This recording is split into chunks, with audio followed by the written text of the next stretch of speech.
Bugungi mavzular: Hansi Flik Lionel Messi haqida hazillashdi va uning Barselonaga qaytishi haqidagi gaplarga javob berdi.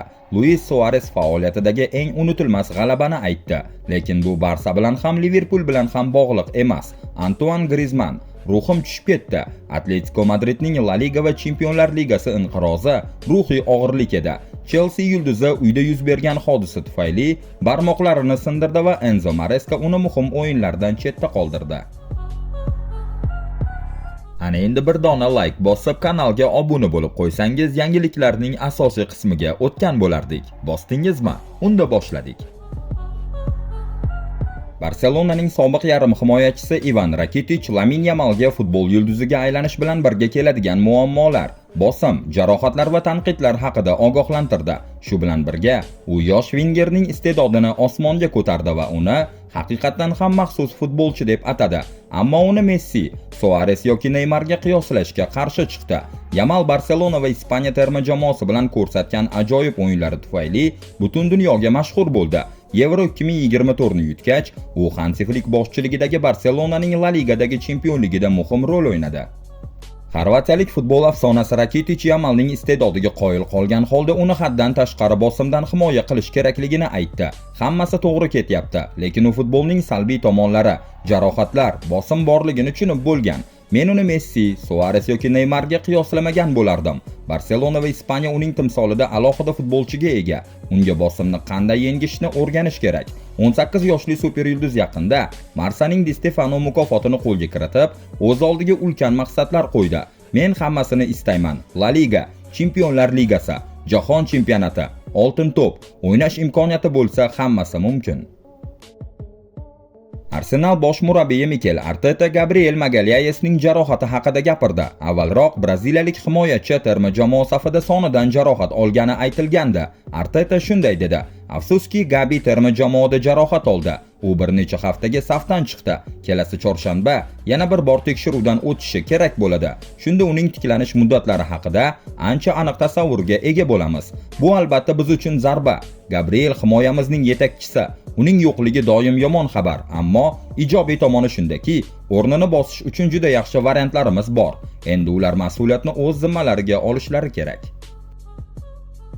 Antoine Griezmann Atletico Madridning o'tgan mavsum oxirida La Liga va Chempionlar Ligasi musobaqalaridagi qulashining ruhiy og'ir ta'sirini ochiqchasiga tan oldi. Mart oyidagi vaziyat ruhiy jihatdan tushib ketishga olib kelganini aytdi. Shu bilan birga, Fransiya hujumchisi klub tarixidagi eng yaxshi to'purar bo'lishiga qaramay, 2027-yilgacha shartnomani yangilab, endi ko'proq muvaffaqiyatga erishishga intilmoqda. Bu men uchun ruhiy jihatdan juda og'ir edi. Shu qadar umidim va orzularim bor edi, lekin mart oyi hech kim uchun yaxshi o'tmadi. La Liga va Chempionlar Ligasi yo'qoldi. Ruhim tushib ketdi. Bu meni juda qattiq ta'sirladi va keyingi o'yinlarimga ham ta'sir qildi, dedi Griezmann. U shuningdek, bu ruhiy bosim 200-golini nishonlashga e'tiborini chalg'itganini aytdi. Shu bilan birga, u oxir-oqibat bu marraga yetib, hozirda 461 ta o'yinda 203 ta gol bilan klub tarixidagi rekordlarni yangilab, Luis Aragonesdan o'tib ketgan. Griezmann o'zining Atletico'dagi afsonaviy mavqeiga qaramay, yanada ko'proq yutuqlarga intilmoqda. La Liga, Copa del Rey va Chempionlar Ligasi g'olibligi, 2016-yilgi Chempionlar Ligasi finalidagi penaltidagi xatoni yopish kerak. Ha, siz doimo shuni o'ylaysiz. Milan shahridagi penaltining achchiqligi men Chempionlar Ligasi g'olibligini Atletico bilan qo'lga kiritmagunimcha meni tark etmaydi, deya tan oldi u. Griezmann shuningdek, jamoaga rahbarlik va professionalizmni namoyish qilishga intilayotganini, yosh o'yinchilarga misol bo'lishini va bosh murabbiyga o'yinda tayyorligini ko'rsatishini aytdi. Barselona bosh murabbiyi Hansi Flik Real va La Ligadagi boshqa raqobatchilar haqida fikr bildirdi. 12 ta turdan so'ng kataloniyaliklar turnir jadvalida 2-o'rinda bormoqda va Realdan 3 ochko ortda. Shanba kuni ko'k anoranglilar Atletik Bilbao'ni o'z maydonida qabul qiladilar. Flik shunday dedi: "Biz o'yindan o'yinga qarab boramiz. Biz qilishni istagan ishimiz ham shu. Yo'l uzoq ekanini bilamiz va o'tgan mavsumdagidek nimani xohlayotganimizdan va qanday o'ynashimizdan hech shubhalanmasligimiz kerak. Tushunamizki, Real jiddiy raqib, lekin Villarreal yoki Atletico kabi boshqa kuchli jamoalar ham bor. Gap shundaki, biz faqat o'zimizga qarashimiz va har bir o'yinda bor kuchimizni berishimiz kerak." Cole Palmer yana bir murakkab jarohatga uchradi. Bu Chelsea rejalari uchun jiddiy zarba bo'ldi. Angliya terma jamoasi futbolchisi uyda yuz bergan hodisa sabab barmoqlarini sindirdi. Endi u ketma-ket 3 ta o'yinda qatnasha olmaydi. Palmer 20-sentyabrdan beri u klub yoki terma jamoa uchun o'ynamadi. Groin kasal muammosini davolash bilan band edi. U shu muammodan deyarli tuzalib qolgan va Enzo Maresca uni jamoaga qaytishini kutayotgan edi. Biroq kutilmagan voqea uni yanada davolanishga majbur qildi. Ma'lum bo'ldiki, Palmer shanba kuni Burnleyga qarshi Premier Liga o'yinida, seshanba kuni La Liga gigantlari Barselona bilan Chempionlar Ligasi uy uchrashuvida va 30-noyabr kuni London derbisida Arsenalga qarshi o'yinda qatnasha olmaydi. Bosh murabbiy buni shunday izohladi: u ehtimol ertangi o'yinda maydonda bo'lmaydi. Barselona o'yini uchun ham, Arsenal o'yini uchun ham yo'q. Afsuski, 2 kun oldin uyda hodisa yuz berdi. Barmoqlarini urib olibdi. Katta narsa emas, lekin kelasi bir haftada maydonga tusha olmaydi. Biz biladigan yagona narsa u shu hafta va kelasi hafta uchun mavjud emas. Sobiq Chelsea va Angliya yulduzi Joe Cole ham Palmerning maydonga qaytishini intiqlik bilan kutmoqda. U jamoaga kuch beradi.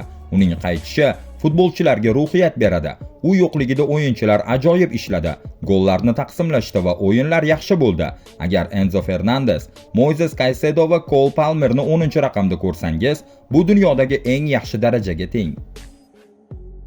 Luis Suarezning yutug'i juda ko'p. Barselona bilan 13 ta sovrin, Urugvay bilan Amerika Kubogi g'alabasi, son-sanoqsiz shaxsiy rekordlar. Lekin undan qaysi o'yinni eng yorqin eslaydi deb so'rashganda, u kutilmagan javobni berdi.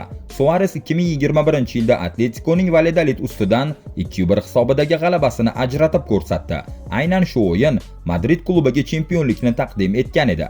Biz Atletico bilan Valladolidga qarshi qilgan ishimiz bizga chempionlikni olib keldi. Bu eng maxsus lahza. Bu uning o'zini isbotlagan mavsumi ham edi. Barselonadan ketganidan keyin u yana cho'qqiga qaytdi. Jamoaning eng yaxshi to'p urari bo'ldi va aslida Atletikoni o'sha chempionlikka deyarli o'zi olib chiqqan futbolchiga aylandi. Sobiq Barselona va Xorvatiya yarim himoyachisi Ivan Rakitic Milan jamoasining yangi transferi Luka Modricning qadrini hali to'liq bilmayotganini ta'kidladi. Rakitic 40 yoshli Modricni noyob, alohida o'yinchi sifatida ta'riflab, uning futbolga bo'lgan yondashuvini hayratlanarli deb atadi va barcha futbol ixlosmandlariga uning uzoq yillik sifati uchun hurmat ko'rsatishni tavsiya qildi. Rakitic sobiq jamoadoshi bilan uzoq yillik aloqasini eslab, uning Italiyada boshlagan faoliyati bilan tabrikladi. Men Luka bilan alohida munosabatdaman. Biz yoshligimizda terma jamoada boshladik va u hali ham davom etmoqda. Modricni Real Madrid, Milan yoki Xorvatiya muxlisi bo'lishidan qat'iy nazar hurmat qilishimiz, ardoqlashimiz kerak. Uning futbolga bo'lgan yondashuvi hayratlanarli dedi Ivan Rakitic. Sadio Mane Liverpuldagi sobiq jamoadoshi Muhammad Saloh bilan keskin munosabatlari va 2019-yil avgust oyidagi Burnleyga qarshi 3-0 hisobidagi o'yindagi jamoatchilikka namoyon bo'lgan mojaroni ochiq aytib berdi. Shuningdek, Mane o'zining faoliyati davomida eng yaxshi o'yin sherigini ham aytdi. Hamma shunday derdi. Bizda raqobat bor edi, lekin bu yomon narsa emas. Men jim, lekin jamoada hammaga do'stman. Muhammad ham juda yaxshi odam, lekin maydonda siz ko'rasiz. Ba'zida u menga pas beradi, ba'zida bermaydi. Faqat Bobby bilan pas bo'lishi mumkin edi. Men hali ham bir o'yinni eslayman. Burnleyga qarshi men juda g'azablangan edim, chunki u menga pas bermadi. Keyingi kuni u kelib gaplashmoqchi bo'ldi, lekin qanday aytishni bilmasdi. U hali ham meni g'azabda deb o'yladi. U shunday dedi: "Gaplashamizmi?" Men esa "Mayli, gaplashamiz" dedim. U vaziyatni tushuntirdi. Men gol urmadim, Bobby urdi, lekin men to'pni olganimda senga pas berish haqida o'ylamadim. Shunchaki to'pni olganimda gol urmoqchi edim, lekin sen bilan muammoyim yo'q. Agar ko'rsam pas beraman albatta. Men dedim, xavotir olma, men g'azablanmadim, chunki sen sifatli pas bera olarding. Shundan keyin biz yanada yaqinlashdik. Ba'zida shunday bo'ladi. Bu shaxsiy masala emas edi. U shunchaki gol urishni xohlardi. Men esa unga yordam bera olaman. Men dedim, Muhammad, men senga yordam bera olaman, chunki sen eng yaxshi to'p urar bo'lishni xohlaysan. Men yordam beraman. Mane Liverpoolda 6 muvaffaqiyatli yil o'tkazgach, 2022-yil iyunida Bavariyaga qo'shildi, ammo Bavariyada faqat bir mavsum o'ynadi. 2023-yil avgustida esa Saudiya Pro Ligasi klubi Al Nasrga o'tdi va u yerda Cristiano Ronaldo bilan birga o'ynaydi. Al Nasr bilan Arab klub Champions Cup'ni yutdi va 2022-yilda ikkinchi marta Afrika yilning futbolchisi unvoniga sazovor bo'ldi. Shuningdek, Mane o'z faoliyati davomida eng yaxshi sherigi kim bo'lganini ham oshkor qildi. Odamlar oldingi uchlik men, Bobbi va Muhammad haqida gapirishadi, lekin Robertsonni ko'rsangiz, uning ortga qaytishlari va har to'pni yutish istagi ajoyib. Bu mening faoliyatimdagi eng yaxshi sheriklik, chunki biz bir-birimizni yaxshi bilardik. Bu tabiiy edi. Men unga yordam berardim, u menga. Maydonda to'p bo'lsa, keyingi kun mashg'ulotlarda menga yordam ber, men ham senga yordam beraman deyardik. Bu jamoaviy ish edi.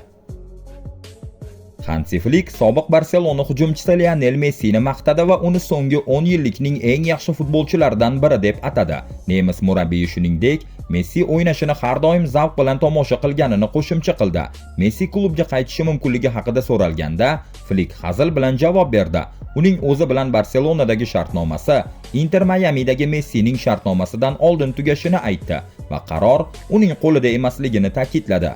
Bu haqda so'ralganda, Flick shunday dedi: Messi so'nggi 10 yillikning, balki undan ham ko'proq eng yaxshi futbolchisidir. Men uni har doim zavq bilan tomosha qilganman. U ajoyib, qilgan ishlari hayratlanarli. Uning shartnomasi 2028-yilda tugaydi. Mening shartnomam 2027-yilda. U bilan mashq qilish qarori mening qo'limda emas. Endi bir dona like bosib kanalga obuna bo'lib qo'ysangiz, biz mehnatimizning qadrlanganini his qilamiz. Ha, aytgancha, xabarlar tugadi. Keyingi videolarda uchrashguncha salomat bo'ling.